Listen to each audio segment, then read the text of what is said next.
সময় খুব তাড়াতাড়ি চলে যাচ্ছে, মানুষের সময়ের বরকত উঠে যাচ্ছে।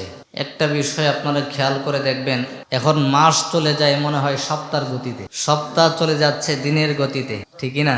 সময়ের মধ্যে বরকত নাই, কাজের মধ্যে বরকত নাই, হায়াতের মধ্যেও বরকত পাচ্ছি কম, আমলের মধ্যে বরকত পাচ্ছি কম, তরকারির মধ্যে স্বাদ নাই, ঠিক না?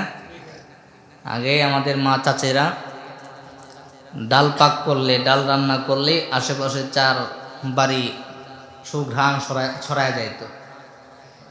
এখন তরকারিতে স্বাদ নাই, সময়ে বরকত নাই, আমলে বরকত নাই, কাজে বরকত নাই, মনে শান্তি নাই, ঠিকই না? কেয়ামতের আগ মুহূর্তে এমনটা হবে, বোঝা যায় আমরা কেয়ামতের খুব সন্নিকটে আছি। আমাদের থেকে অনেক ভাইয়ারা বিদায় নিয়ে চলে গেছেন, যারা বিগত রমাজানুল মুবারকে আমাদের সাথে ছিলেন। আমরা এই রমাজান পর্যন্ত হায়াত পেয়েছি, আবারও বলছি আলহামদুলিল্লাহ। আল্লাহ তাআলার কাছে দোয়া করছি, আল্লাহ পাক যেন আমাদেরকে রমাজানের প্রত্যেকটা হুকুম, প্রত্যেকটা বিধান, প্রত্যেকটা ইবাদত যেন পরিপূর্ণ হক আদায় করে করতে পারি। আল্লাহ সেই তৌফিক আমাদেরকে দান করুন, সকলে বলে আমিন। যেহেতু রমজান মাস পর্যন্ত আল্লাহ হায়াত দিয়েছেন, এই রমাজান হক আদায় করে ইবাদত করার দরকার আছে না নাই? এই সুযোগ তো আমরা আবার নাও পেতে পারি। আগামী রমজান পর্যন্ত আমরা বাঁচবো, এটার কোনো গ্যারান্টি আছে?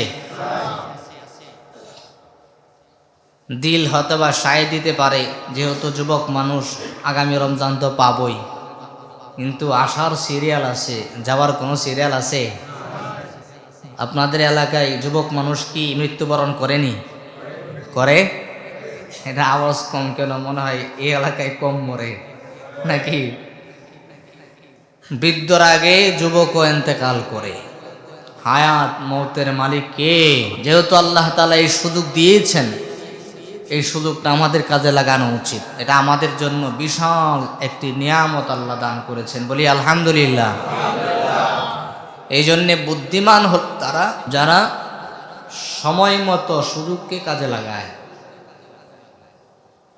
রাসূল সাল্লাল্লাহু আলাইহি ওয়াসাল্লাম হাদিসের মধ্যে কিয়ামত পর্যন্ত আগত যত উম্মত আছে তাদেরকে একটি 5টি উপদেশ দিয়েছেন। কয়টি উপদেশ দিয়েছেন? রাসূলুল্লাহ 5টি উপদেশ দিয়েছেন।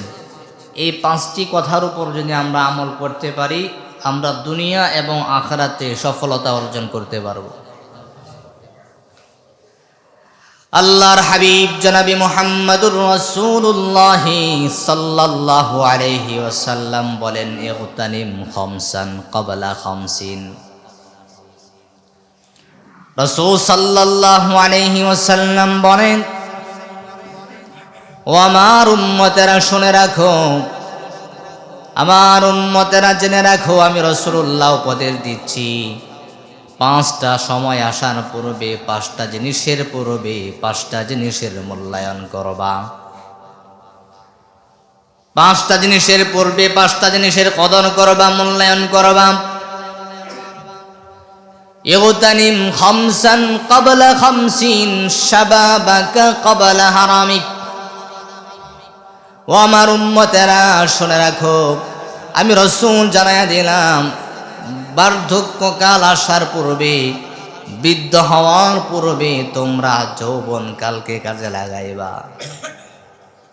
কারণ যৌবনকাল তোমার হায়াতের জন্য অনেক বড় একটি নিয়ামত। উম্মতেরা শুনে রাখো, যৌবনে তুমি যা করতে পারবা, বার্ধক্যে তা তুমি করতে পারবা না। বার্ধক্যে তোমার বেশি বেশি ইবাদত করতে মন চাইবে, বার্ধক্যে 2 রাকাত নফল নামাজ পড়লে মন সায় দিবে, 2 রাকাত পড়ো, কিন্তু শরীর তোমাকে সায় দিবে না, ঠিক কিনা বলেন? বার্ধক্যে মানুষ কবরের কথা বেশি বেশি চিন্তা করে। আসরের নামাজ পড়ার জন্য মসজিদে আসে, আসরের পরে আর বাড়িতে যায় না, বাসায় ফিরে না, মাগরিব আদায় করে, ইশার সালাত আদায় করে তারপরে বাড়িতে যায়। বার্ধক্যে উপনীত হওয়ার পরে উম্মতানা, আল্লাহর বান্দানা মরণের কথা চিন্তা করে, বেশি বেশি ইবাদতের কথা চিন্তা করে, কিন্তু ইবাদত করতে পারে না, শরীর খোলায় না, শরীরে শক্তি থাকে না। কিন্তু যৌবনকালে আল্লাহ রাব্বুল আলামিন আমাদেরকে শক্তি দান করেছেন, হিম্মত দান করেছেন, তাকত দান করেছেন, সময় দান করেছেন। তোমার মন সাই দিচ্ছে না তুমি নামাজ পড়বা কিনা, কিন্তু তুমি হিম্মত করলে 2 রাকাত না বরং 10 রাকাত পড়াও তোমার পক্ষে সম্ভব হয়ে যাবে, ঠিক না? এই জন্য আল্লাহর হাবিব জনাবে মুহাম্মদুর রাসূলুল্লাহ সাল্লাল্লাহু আলাইহি ওয়াসাল্লাম বলেন, শাবাবাকা ক্বাবলা হারামিক। ও আমার উম্মতরা, শুনে রাখো, বার্ধক্যের পূর্বে যৌবনকালকে কাজে লাগাইবা, যৌবনের মূল্যায়ন করবা, কারণ তোমার যৌবনকালের হিসাবই আমার আল্লাহ নেবেন। বার্ধক্যে তুমি কি করলা না করলা সেটা আল্লাহ তাআলা তার অনুগ্রহে ক্ষমা করে দিতে পারেন, কিন্তু যৌবনকাল তোমার হায়াতের গুরুত্বপূর্ণ সময়টা তুমি কোন কাজে ব্যয় করলা, আল্লাহ রাব্বুল আলামিন ময়দানে মাহশারে তোমার যৌবনকালের হিসাব নিয়ে নেবে।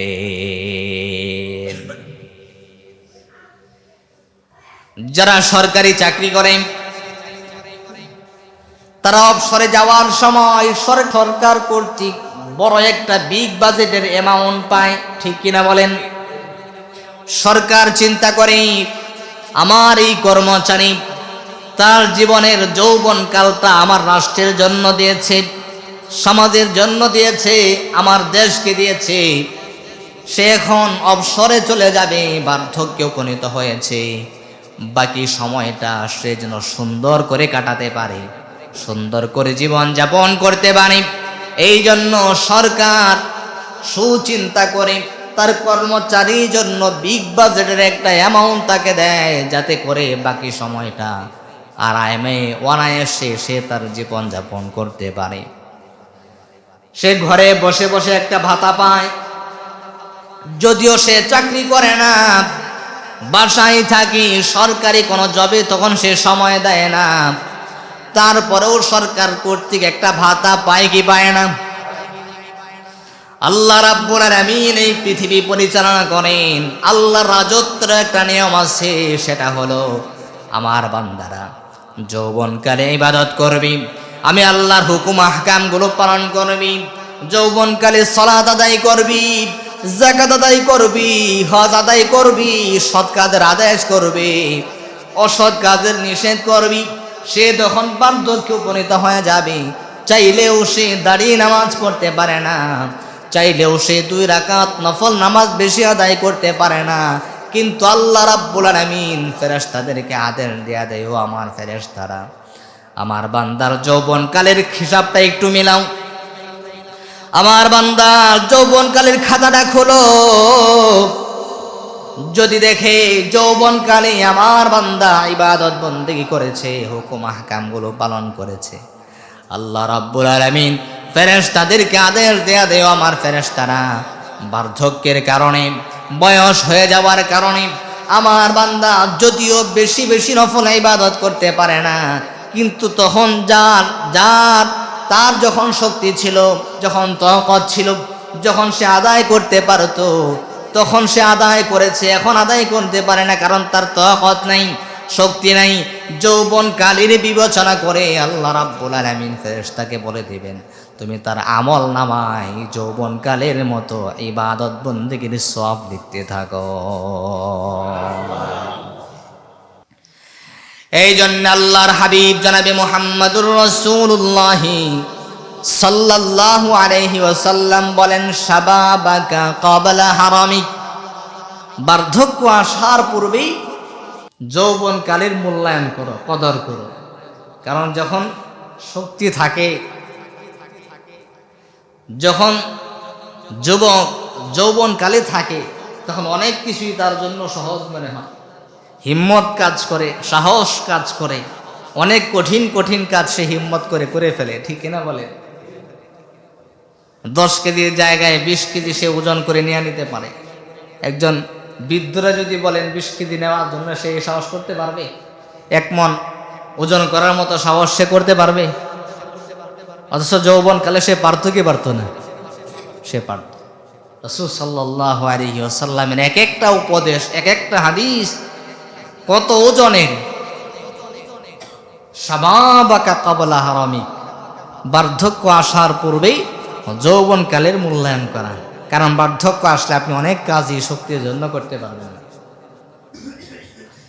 এখন আপনি যৌবনকালে আছেন, আপনার শক্তি আছে, আপনি ইবাদত বন্দেগী করতে পারবেন। রমজান মাস আসতেছে, রমাজানুল মুবারকে লম্বা সময় দাঁড়িয়ে দাঁড়িয়ে কোরআন তেলাওয়াত শুনতে পারবেন। রমাজানুল মুবারকে লম্বা সময় ইমামের পিছনে দাঁড়িয়ে কোরআনুল হাকিমের খতম শুনতে পারবেন, তারাবির নামাজ আদায় করতে পারবেন। ঠিক কিনা বলেন? যখন আপনি বার্ধক্যে উপনীত হয়ে যাবেন, আপনার মন চাইবে কিন্তু শরীর কোলাবে না, চাইলেও আপনি লম্বা সময় 2 ঘন্টা দাঁড়িয়ে দাঁড়িয়ে খতমে তারাবি পড়ার মতো হিম্মত আপনার অন্তরে দিবে না। ঠিক কিনা বলে? শাবাবাকা ক্বাবলা হারামিক। উম্মতেরা, বার্ধক্য আসার পূর্বে যৌবনকালের মূল্যায়ন করো। ওয়াসিহাতাকা ক্বাবলা সুকমিক। 2 নাম্বার হলো আল্লাহর হাবিব জনাবে মুহাম্মদুর রাসূলুল্লাহ সাল্লাল্লাহু আলাইহি ওয়াসাল্লাম বলেন, ও আমার উম্মতেরা শুনে রাখো, অসুস্থতা আসার পূর্বে সুস্থতাকে মূল্যায়ন করবা। কারণ তুমি যখন অসুস্থ হয়ে যাও, অসুস্থ হয়ে গেলে মানুষ সাধারণত সব কাজ করতে পারে না, ইবাদত করতে পারে না, মন দুর্বল হয়ে আসি। সুস্থ থাকলে সে যেই সমস্ত কাজ করে, অসুস্থ হয়ে গেলে সেই সমস্ত কাজ সে করতে পারে না। অসুস্থ হয়ে গেলে মানুষ ইবাদত বন্দেগীর মধ্যে সময় কাটাতে পারে না, মসজিদে আসতে পারে না। অনেক মুসল্লি এমন আছে দীর্ঘদিন পর্যন্ত তার জীবন পার করে দিয়েছে, মসজিদে এসে 5 ওয়াক্ত নামাজ জামাতের সাথে আদায় করে, কিন্তু বার্ধক্যে আসার পরে এমন অসুস্থতার নিয়ামত তাকে ধরেছে, আল্লাহ তাআলা এমন অসুস্থতার নিয়ামত তাকে দান করেছে, সে ঘরে নামাজ পড়ে, মন চাইলেও সে মসজিদে এসে নামাজ আদায় করতে পারে না। সে হসপিটালের বেডে শুয়ে আছে, তার মন চাই ইবাদত করার জন্য, তার মন চায় রাস্তায় হাঁটার জন্য, তার মন চাই বন্ধু বান্ধবের সঙ্গে চা খাওয়ার জন্য, কিন্তু অসুস্থ থাকার কারণে সেই কাজগুলো করতে পারে না। ঠিক কিনা বলেন? এই জন্য আল্লাহর হাবিব জনাবে মুহাম্মদুর রাসূলুল্লাহ সাল্লাল্লাহু আলাইহি ওয়াসাল্লাম বলেন, ওয়াসিহাতাকা ক্বাবলা সুকমিক। ও আমার উম্মতেরা, অসুস্থতা আসার পূর্বে এই সুস্থতাকে তোমরা মূল্যায়ন করবা। 3 নাম্বার হলো রাসূল সাল্লাল্লাহু আলাইহি ওয়াসাল্লাম বলছেন, ওয়াগিনাকা ক্বাবলা ফাকরিক। ও আমার উম্মতেরা, দারিদ্রতা আসার পূর্বে ধনাঢ্যতা কি, তোমার সম্পদ কি কাজে লাগাও, ধনাঢ্য অবস্থাটা কি তোমার কাজে লাগাও। কারণ মানুষ কখন ধনী হয় কখন গরিব হয় বলা যায় না। সকালেও মানুষ ধনী থাকে, বিকালেও গরিব হয়ে যায়, এমন আছে না নাই? ওয়াগিনাকা ক্বাবলা ফাকরিক। দারিদ্রতা আসার পূর্বে ধনাঢ্যতাকে তুমি কাজে লাগাও। আমরা অনেক মানুষের ইতিহাস, অনেক মানুষ সচক্ষেও এমন দেখেছি যাদের অনেক টাকা পয়সা ছিল, ধন সম্পদ ছিল, আল্লাহ এমন এক মুসিবত দিচ্ছে, এমন এক মুসিবতের মধ্যে পড়ে গেছে, মামলা হামলা বা অসুস্থতা, বড় ধরনের দুর্ঘটনা, ক্যান্সার, বড় কোনো রোগ, এই অসুস্থতায় তার সমস্ত ধন সম্পদ শেষ, মানুষের কাছে হাত পাততেছে। আছে না নেই? এমন ঘটনা ঘটেনি? এই জন্য রাসূল সাল্লাল্লাহু আলাইহি ওয়াসাল্লাম বলছেন, ওয়াগিনাকা ক্বাবলা ফাকরিক। দরিদ্রতা আসার পূর্বেই সম্পদের কাজে লাগাও, সম্পদ ভালো কাজে ব্যয় করো, যাকাত আদায় করো, দরিদ্র মানুষকে দান করো, সামাজিক কল্যাণমূলক কাজে ব্যয় করো, সদকায়ে জারিয়ার কাজে তোমার সম্পদ ব্যয় করো। কারণ বলা তো যায় না, এই সম্পদের মালিক তো তুমি না, যখন তখন শেষ হয়ে যেতে পারে। ঠিক না? সম্পদের মালিক কে? এটা আপনার আমার না, ইন্নামা আমওয়ালুকুম ওয়া আওলাদুকুম ফিতনা। আল্লাহ রাব্বুল আলামিন বলছেন, ধন সম্পদ সন্তান সন্ততি এগুলো ফিতনা, এগুলোর মালিক আপনি আমি না, এগুলোর মালিক আল্লাহ। ইন্নাল্লাহা আশতারা মিনাল মুমিনিনা আনফুসাহুম ওয়া আমওয়ালাহুম বিআন্না লাহুমুল জান্নাহ। আল্লাহ বলছেন, আমি আল্লাহ জান্নাতের বিনিময়ে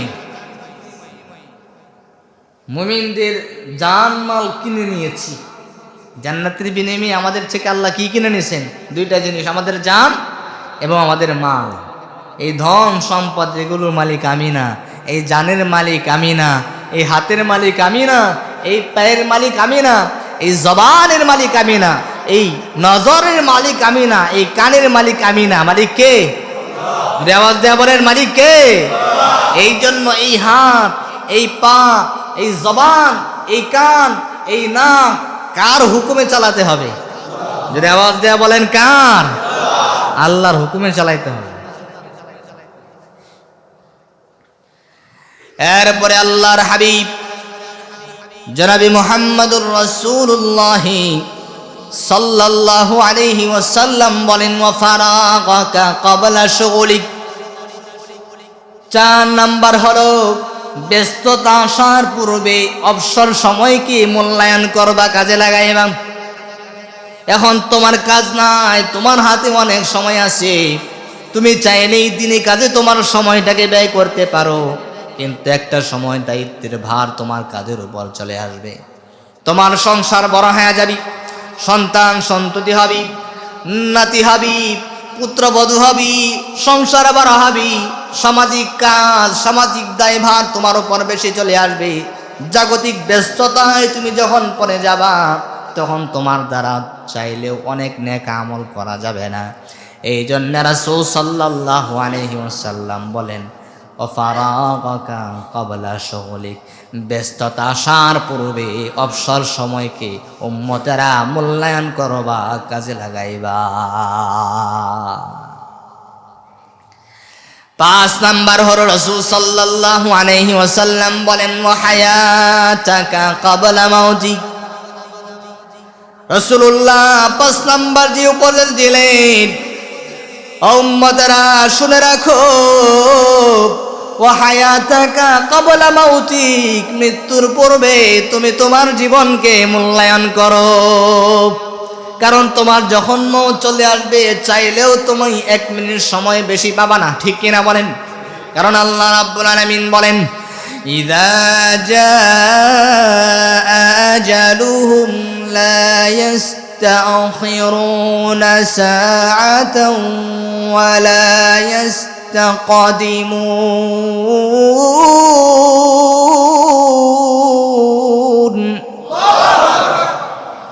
আজাল যখন চলে আসবে, মালাকুল মাউত যখন চলে আসবে, 1 মিনিট আগেও আসবে না, 1 মিনিট পরেও আসবে না, 1 সেকেন্ড আগেও আসবে না, 1 সেকেন্ড পরেও আসবে না।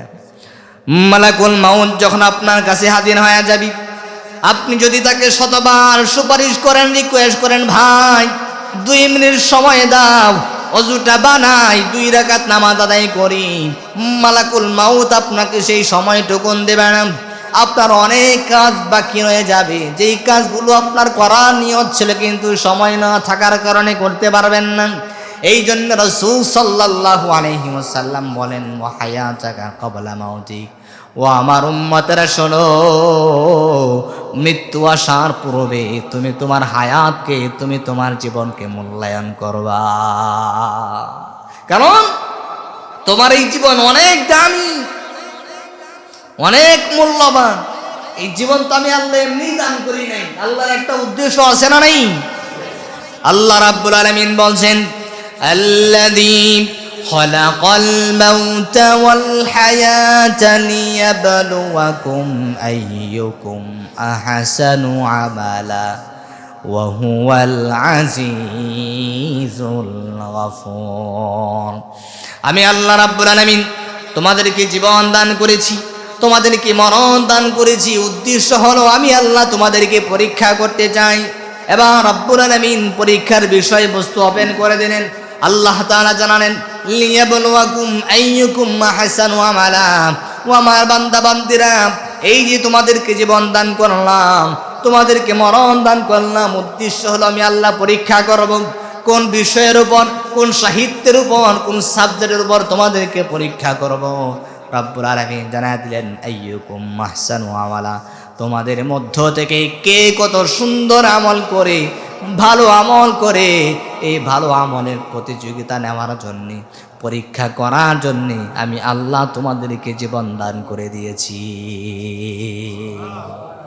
এই জন্য এই হায়াত কি, এই সময়কে মূল্যায়ন করার দরকার আছে না নাই? হ্যাঁ, আমরা কি সারা জীবন বেঁচে থাকবো? কেউ সারা জীবন বাঁচবে না, সবাই মরণশীল, সবারই মৃত্যু বরণ করতে হবে, কি হবে না? রাসূলুল্লাহর এক একটা কথা চিন্তা করেন তো, কত দামি। 5টা উপদেশ কত দামি, 5টা কথার উপর আমল করলে জীবনে আর কিছু লাগে? হ্যাঁ, বার্ধক্য আসার পূর্বে যৌবনকালের মূল্যায়ন করা, অসুস্থতা আসার পূর্বে সুস্থতার সময়কে মূল্যায়ন করা, দারিদ্রতা আসার পূর্বে ধনাঢ্যতার সময়কে মূল্যায়ন করা, ব্যস্ততা আসার পূর্বে অবসর সময়কে মূল্যায়ন করা, কাজে লাগানো, মৃত্যুর পূর্বে জীবনকে মূল্যায়ন করা, হায়াতকে মূল্যায়ন করা। আল্লাহু আকবার। মুহতারাম হাজরিন, এই জন্য একটা বছর আমাদের থেকে চলে গেল, বলা তো যায় না আগামী রমজান পর্যন্ত আমরা হায়াত পাই কিনা। যেহেতু রমজানের কাছাকাছি আমরা চলে আসছি, রমজানের প্রত্যেকটা মুহূর্তকে আমরা কাজে লাগাবো ইনশাআল্লাহ। আল্লাহ রাব্বুল আলামিন রমজানের প্রত্যেকটা মুহূর্ত, প্রত্যেকটা ইবাদত হুকুম তার হক আদায় করে পালন করবার তৌফিক দান করুন, সকলে বলে আমিন। আমি যে আয়াতে কারিমা তেলাওয়াত করেছি, আল্লাহ রাব্বুল আলামিন বলছেন, ইয়া আইয়ুহাল্লাযীনা আমানু কুতিবা আলাইকুমুস সিয়ামু কামা কুতিবা আলাল্লাযীনা মিন ক্বাবলিকুম লাআল্লাকুম তাত্তাকুন। রব্বুল আলামিন বলেন, ও ঈমানদারেরা, কুতিবা আলাইকুমুস সিয়াম, আমি আল্লাহ তোমাদের উপর সিয়ামকে ফরজ করে দিয়েছি। কুতিবা অর্থ হলো লিখে দিয়েছি। কি করে দিয়েছি? ফরিযা মানে ফরজ করেছি, কুতিবা কাতাবা ইয়াকতুবু, কিতাবাতান অর্থাৎ লিখে দিয়েছি। এটি এমন একটি বিধান যেটা নড়চড় হবে না। কি হবে না? আপনি আপনার বন্ধুকে একটা বিষয়ে ওয়াদাবদ্ধ হলেন, কথা দিলেন, লিখলেন না। কথা বেশি শক্তিশালী নাকি লিখিত বেশি শক্তিশালী? যদি আওয়াজ দেয়া বলেন, কথা নাকি লিখিত? কারণ আমি আপনাকে যেই কথা দিলাম 3 দিন পরে তো আবার কথা পরিবর্তন করতে পারি, ঠিকই না? কিন্তু আল্লাহ বলছেন কুতিবা আলাইকুমুস সিয়াম, আমি আল্লাহ কওলান শুধু জবান দিয়ে বলছি, এরকম না, লিখে দিয়েছি, ফরজ করে দিয়েছি, এটা নড়চড় হবে না। আল্লাহু আকবার। কেন রমজানকে ফরজ করলাম? লাআল্লাকুম তাত্তাকুন, যাতে করে তোমরা মুত্তাকি হতে পারো। কারণ আমি আল্লাহ যত হুকুম আহকাম বিধান আমার বান্দাদের উপর ফরজ করে দিয়েছি, কোনটাই সরাসরি আল্লাহ এভাবে বলেন নাই রোজা আমার, নামাজ আমার জন্য, যাকাত আমার জন্য, হজ আমার জন্য, কোথাও বলেন নেই। কিন্তু রোজার ব্যাপারে রাসূল সাল্লাল্লাহু আলাইহি ওয়াসাল্লামের মাধ্যমে আমরা জানতে পারলাম, আল্লাহ রাব্বুল আলামিন হাদিসে কুদসির মধ্যে বলেন, আস-সাওমু লি ওয়া আনা আজজাবি। 2টা বর্ণনা পাওয়া যায়।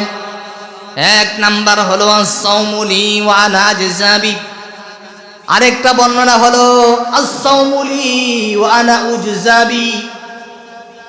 এই রমজানের সিয়াম সাধনা, রোজা রাখা, এটা আমার জন্য, রমজান আমার জন্য, রোজা আমার জন্য। গত সপ্তাহে আপনাদেরকে বলেছিলাম, বান্দার সুযোগ থাকে পানি পান করবার, কিন্তু বান্দা পানি পান করে না। বান্দার খাবার গ্রহণ করার সুযোগ থাকে, খাবার গ্রহণ করে না। মানুষ লোক দেখানো সিয়াম সাধনা করে না। নামাজ অনেক সময় লোক দেখানো হয়ে যায়, হজ অনেক সময় লোক দেখানো হয়ে যায়, টাকা পয়সা আছে কিন্তু হজ করে না, সমাজ কি বলবি। কুরবানি অনেক সময় লোক দেখানো হয়ে যায়, আমার টাকা পয়সা আছে, ইজ্জত আছে, সম্মান আছে, ক্ষমতা আছে, তারপরেও কুরবানি না দিলে সমাজ আমাকে কি বলবে। কিন্তু সিয়াম সাধনা হলো এমন একটি ইবাদত, বান্দার সুযোগ থাকে পান করে না, বান্দার সুযোগ থাকে খাবার গ্রহণ করে না, বান্দার সুযোগ থাকে সহবাস করবার কিন্তু করে না। কার জন্য? আল্লাহকে ভয় করে করে না। এই জন্যে আল্লাহ রাব্বুল আলামিন হাদিসে কুদসির মধ্যে জানায়া দিলেন, আস-সাওমু লি ওয়া আনা আজজাবি, আস-সাওমু লি ওয়া আনা উজজাবি। যেহেতু এই রমাদানের সিয়াম সাধনা আমার জন্য, পুরস্কারের ব্যাপারটা আল্লাহ তাআলা ওইভাবে বললেন, ওয়া আনা আজজাবি, আমি আল্লাহ রমাদানের সিয়াম সাধনার পুরস্কার নিজের হাত দিয়ে দিব। সুবহানাল্লাহ। যেহেতু এই সিয়াম সাধনা আমার জন্য, এর পুরস্কার আমি আল্লাহ নিজেই দিব। আরেকটা বর্ণনায় আল্লাহ তাআলা কি বলেন, ওরা কঠিন কথা বলেন। আল্লাহ রাব্বুল আলামিন বলছেন, ওয়া আনা উজজাবি, আস-সাওমু লি ওয়া আনা উজজাবিহি, এই রোজা আমার জন্য আর পুরস্কার আমি আল্লাহ নিজেই। বুঝেন না এই কথাটা? আস-সাওমু লি ওয়া আনা উজজাবি, এই রোজা আমার জন্য, পুরস্কার আমি আল্লাহ নিজেই। সুবহানাল্লাহ বলেন না? অর্থাৎ যে রমাদানের সিয়াম সাধনা করলো, রোজা রাখলো, তাকে আমি আল্লাহ কি পুরস্কার দিব, কি পুরস্কার বা হতে পারে তার জন্য, আমি আল্লাহ নিজেই তার পুরস্কার হয়ে গেলাম। এখন আল্লাহকে যদি কেউ পেয়ে যায়, আর কিছু তার পাওয়ার বাকি আছে? বাদশাহকে যদি আমি পেয়ে যাই, তার রাজত্বই তো আমার, নাকি বলেন? আল্লাহুল মাওলা ফালাহুল কুল, যাকে আল্লাহ পেয়ে যায়, যে আল্লাহকে পেয়ে যায়, পারা সে তামাম পৃথিবী পেয়ে যায়, পুরা কুল পেয়ে যায়, তামাম কায়নাত তার হয়ে যায়, ঠিক কিনা বলেন? আর যে আল্লাহকে পায় নাই, সে কিছুই পায় না, ঠিক কিনা? এই জন্য আল্লাহ রাব্বুল আলামিন বলছেন, আনা উজজাবি, এই রমাদানের সিয়াম সাধনা রোজা এটা আমার জন্য করা হয়, একমাত্র আমার রাজি খুশি করার জন্যে। যেহেতু সে এই কাজটা আমার জন্য করছে, এটার দুইটা পুরস্কার, একটা হলো আমি আল্লাহ নিজের হাত দিয়ে তাকে পুরস্কার দিব, আর একটা হলো তার তো অনেক সম্মান, অনেক মর্যাদা, আমি আল্লাহ তার এই সিয়াম সাধনাকে কিভাবে মূল্যায়ন করব, তার মূল্যায়ন কি হতে পারে, তার আজর, তার প্রতিদান কি হতে পারে। আমি আল্লাহর উপরে তার কোনো পুরস্কার হয় না, আমি আল্লাহ নিজেই তার হয়ে গেলাম। প্রিয় হাজরিন, এই যে সিয়াম সাধনা আল্লাহ রাব্বুল আলামিন আমাদেরকে দিলেন, আল্লাহর উদ্দেশ্য হলো যাতে করে আমরা তাকওয়া অবলম্বন করতে পারি, মুত্তাকি হতে পারি। আর যারা মুত্তাকি হবে তাদের গুণ হলো, রব্বুল আলামিন কোরআনুল হাকিমের সূরাতুল বাকারার মধ্যে বলেন, হুদাল লিল মুত্তাকিন আল্লাযীনা ইউমিনুনা বিল গায়বি ওয়া ইউকিমুনাস সালাত। মুত্তাকি আল্লাযীনা ইউমিনুনা বিল গায়ব, যারা গায়বের উপর ঈমান রাখে, বিশ্বাস রাখে, আল্লাহকে না দেখেও আল্লাহ বলে মানে, ঠিক কি না? যারা বলে রব বলতে কিচ্ছু নাই, এদের মাথা ঠিক আছে? বলে যা দেখি না তা বিশ্বাস করি না, নাস্তিকরা এই টাইপের কথা বলে। আমরা অনেক কিছুই দেখি না কিন্তু বিশ্বাস করি কি করি না? বাতাস দেখেন, বাতাস দেখেননি? বিদ্যুৎ দেখেন? যারা বলে যা দেখি না বিশ্বাস করি না, এদেরকে বিদ্যুৎ লাগাই দিবেন। দেখ বিদ্যুৎ আছে না নাই, একটু চিন্তা কর, আল্লাহ আছে না নাই? বাতাস আমরা দেখি না, আমাদের যে জ্বর হয়, জ্বর দেখেননি? মাথা ব্যথাতে হয়, ব্যথা দেখেন? বিশ্বাস করেন কি করেন না? বাতাস যে আছে বিশ্বাস করেন কি করেন না? বিদ্যুৎ যে আছে বিশ্বাস করেন কি করেন না? আমরা অনেক কিছুই, নাস্তিকেরাও পর্যন্ত অনেক কিছুই না দেখে বিশ্বাস করে, কিন্তু আল্লাহর বেলায় আয়েশা বলে আমরা আল্লাহকে যেহেতু দেখি না বিশ্বাস করি না। এরা শুধু ইসলাম ধর্ম নিয়ে এদের যত চুলকানি, অন্যান্য ধর্ম নিয়ে এদের কোনো চুলকানি নেই। জাতে মাতা তাহলে ঠিক। প্রিয় হাজরিন, এই জন্য আল্লাহ বলছেন যারা মুত্তাকি হবে তাদের এক নাম্বার বৈশিষ্ট্য হলো আল্লাযীনা ইউমিনুনা বিল গায়ব, যারা গায়বের প্রতি, অদৃশ্যের প্রতি ঈমান রাখে, ঈমান আনবে। আল্লাহকে না দেখে রবকে রব বলে মানবে, জান্নাত না দেখে জান্নাতকে জান্নাত আছে বলে মানবে, জাহান্নামের আযাব না দেখে জাহান্নামের আযাব সত্য বিশ্বাস করবে, কবরের আযাব সত্য না দেখে বিশ্বাস করবে, মিজান আছে, সিরাত আছে, জানে না, দেখে নাই, না দেখেও বিশ্বাস করে। রূহ জগতে আল্লাহ রাব্বুল আলামিন প্রশ্ন করেছিলেন, আলাস্তু বিরাব্বিকুম, আমরা জবাব দিয়েছিলাম ক্বালু বালা, রাব্বুল আলামিন বলেছিলেন আমি কি তোমাদের প্রভু নই? আমরা অবশ্যই স্বীকারোক্তি দিয়েছিলাম, অবশ্যই আপনি আমাদের রব। ওই কথা স্মরণ নাই, তারপরও ঈমান রাখে। যারা 2 বছর বয়সে মার দুধ পান করেছিল, স্মরণ নাই, দেখে নাই, কিন্তু বিশ্বাস রাখে। নাস্তিকদের বলতে চায় আল্লাহ আছে, আল্লাহ আছে, গায়েবের প্রতি আমরা ঈমান রাখি। বাতাস যেমন না দেখে বিশ্বাস করতে পারি, বিদ্যুৎ যেমন না দেখে বিশ্বাস করতে পারি, বা মাথা ব্যথা না দেখে যেমন বিশ্বাস করতে পারি, আল্লাহ একজন আছে, তামাম কায়নাতের একজন পরিচালক আছে, সেটাও আমরা না দেখে বিশ্বাস করি। এবং আল্লাহ যে একজন আছে আমরা বিনা দলিলে বিশ্বাস করি, ঠিক কিনা বলেন?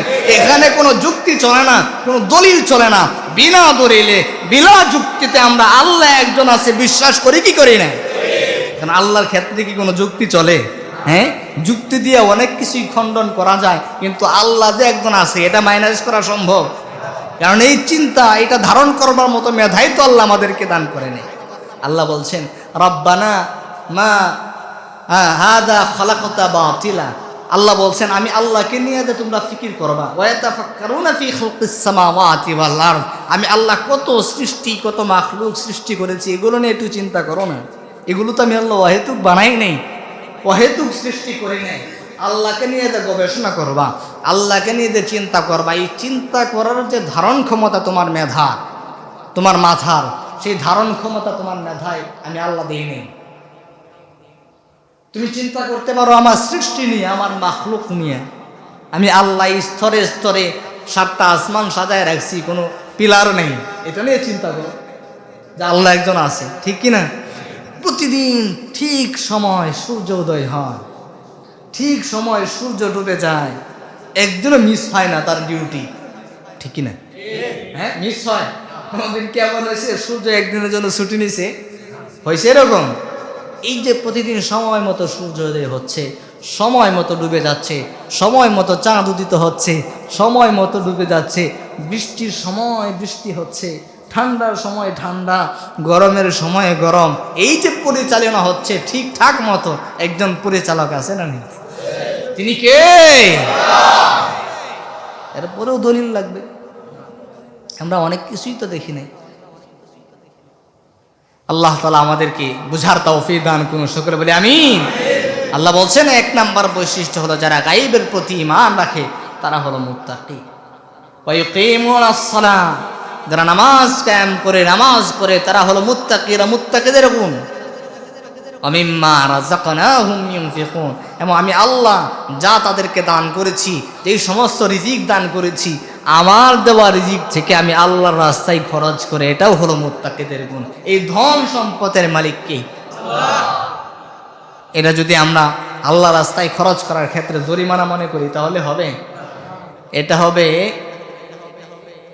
মালিকের হুকুমের অমান্য করা, কারচুপি করা, মালিকের হুকুমের অমান্য করা। আপনি একটা অফিসে জব করেন, উদাহরণ দিচ্ছি, আপনি একটা অফিসের ম্যানেজার, আপনার অফিসের বস আপনাকে হুকুম করলো, অনুমতি দিল প্রত্যেকটা শ্রমিককে ঈদে বোনাস দেয়া দিবা, 1000 টাকা করে কি দিবা? বোনাস দেয়া দিবা। আপনি চিন্তা করলেন বোনাস না দিলে কোম্পানির ফায়দা হবে, এই হবে, কিছু কি নয় সেই বুঝায়া আপনি দিলেন না। আপনি তো এই সম্পদের, এই টাকার মালিক না, মালিক তো বস, ঠিক কিনা বলেন? বুঝছেন? এখন আপনি মালিকের হুকুম অমান্য করে যে শ্রমিকদেরকে বোনাস দিলেন না, শ্রমিকরা আন্দোলন করবে কি করবে না? বুঝছেন? শ্রমিকরা আন্দোলন করে কোম্পানি ভেঙে দিল, ফ্যাক্টরি ভেঙে দিল, তখন লস কার? কার লস? মালিকের লস কি লস না? আল্লাহ বলছেন ওয়া মিম্মা রাযাকনাহুম ইউনফিকুন, এই সম্পদ আমি আল্লাহ তোরে দান করছি, এই সম্পদ থেকে তুই ঠিকঠাক মতো গরিবদেরকে যাকাত দিবি, সামাজিক কাজে ব্যয় করবি। তোর আম্মা বৃদ্ধ হয়ে গেছে, আম্মার খেদমতে ব্যয় করবি। তোর বাবা বৃদ্ধ হয়ে গেছে, বাবার খেদমতে ব্যয় করবি। আরে এটা তো আমার দেওয়া, আমি না তোরে দিব, এটা তোর সম্পদ না, তো তুই দিবি না কেন? তুই না দিলে তো তোর চাকরি যাবে। বসের হুকুম অমান্য করলে যখন বস দেখ আমার কোম্পানির বদনাম হচ্ছে, শ্রমিক চলে যাচ্ছে, তখন কি এই ম্যানেজারকে রাখবে? বলেন না কেন রাখবেনি এই ম্যানেজার? এই সম্পদ আল্লাহ যদি আপনার পরিবারের আপনি উপার্জনের একজন সদস্য হয়ে থাকেন, আপনার আন্ডারে যদি 5 জন সদস্য থাকে, আপনার মাঝে মধ্যে মনে হবে যে এদের দায়িত্ব আমি পালন করছি, এই সমস্ত টাকা পয়সা আমার এখান থেকে খরচ হয়ে যাচ্ছে, আমার লস হয়ে যাচ্ছে না, আপনার মাধ্যমে আল্লাহ দিচ্ছে। হিসাব মিলাইয়া দেখবেন, 5 সন্তানের বাবা মাঝে মধ্যে চিন্তা করবেন, আমরা তো অহেতুক বিষয় নিয়ে চিন্তা করি, নিজের লাভ হবে, নিজে উপকার অর্জন করতে পারবো এরকম বিষয় নিয়ে চিন্তা করি না। দেখবেন 5 সন্তানের বাবা, 5টা সন্তান উপযুক্ত উপার্জন করে, বাবা অবসর, উপার্জনের কোনো রাস্তা নাই, আছে না নেই?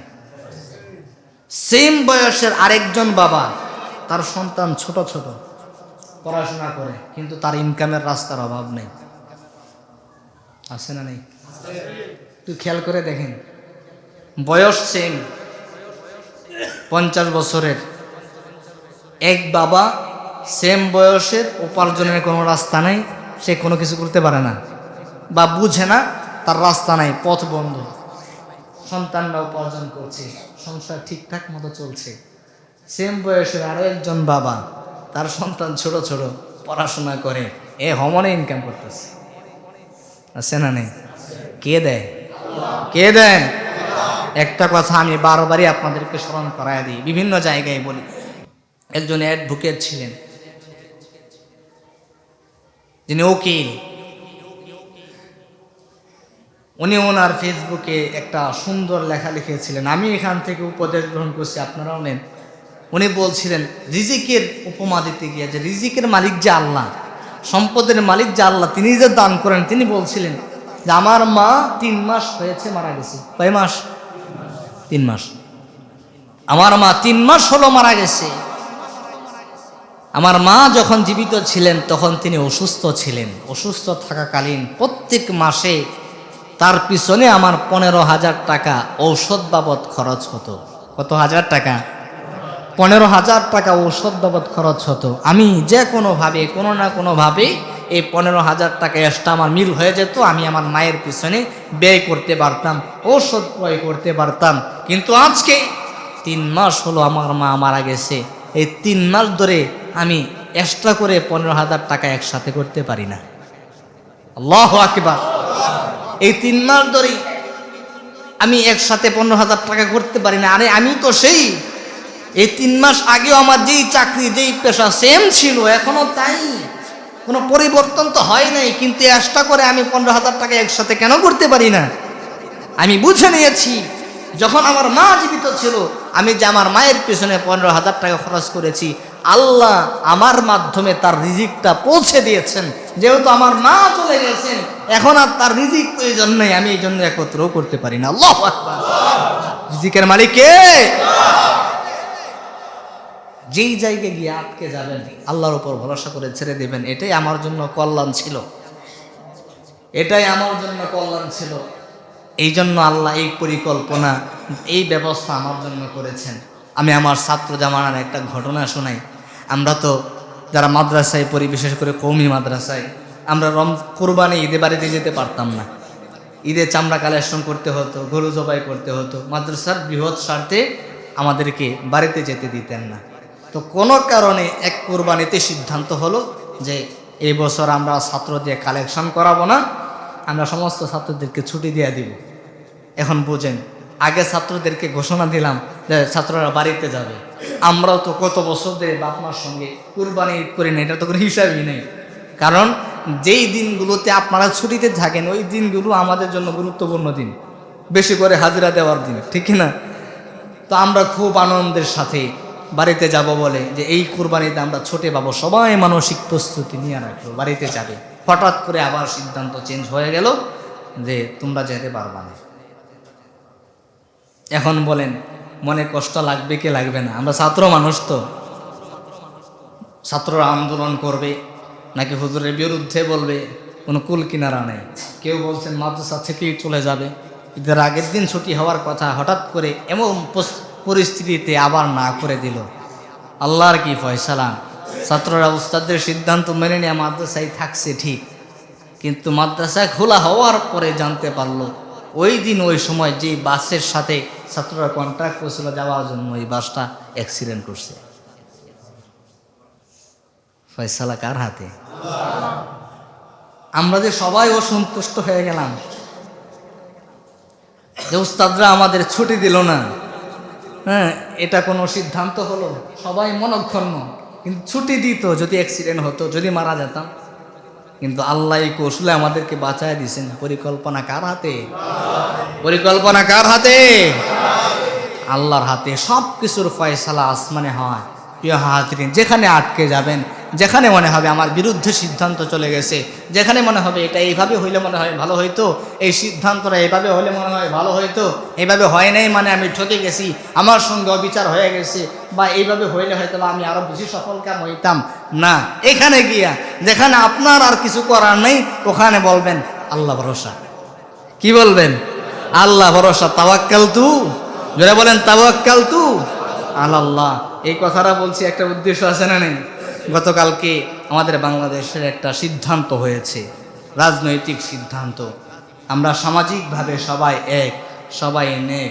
যেটাই হয়েছে মনে হচ্ছে যদি আমার দল ক্ষমতায় আসতো বা আমার নেতা নেত্রী ক্ষমতায় আসতো, আমার জন্য ভালো ফেসিলিটি বা অনেক কিছু হইতো।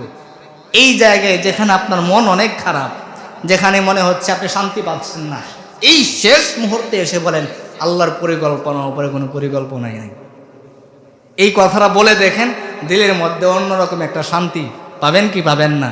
আল্লাহ আমাদের মনের মধ্যে প্রশান্তি দান করুন। আল্লাহ আমার রাষ্ট্রের জন্য কল্যাণের ফয়সালা করুন। আল্লাহ দেশের জনগণের জন্য কল্যাণের ফয়সালা করুন। আল্লাহ সমস্ত ধরনের ষড়যন্ত্র থেকে আমার দেশকে, আমার দেশের নাগরিকদেরকে আল্লাহ হেফাজত করুন। সকলে বলে আমিন।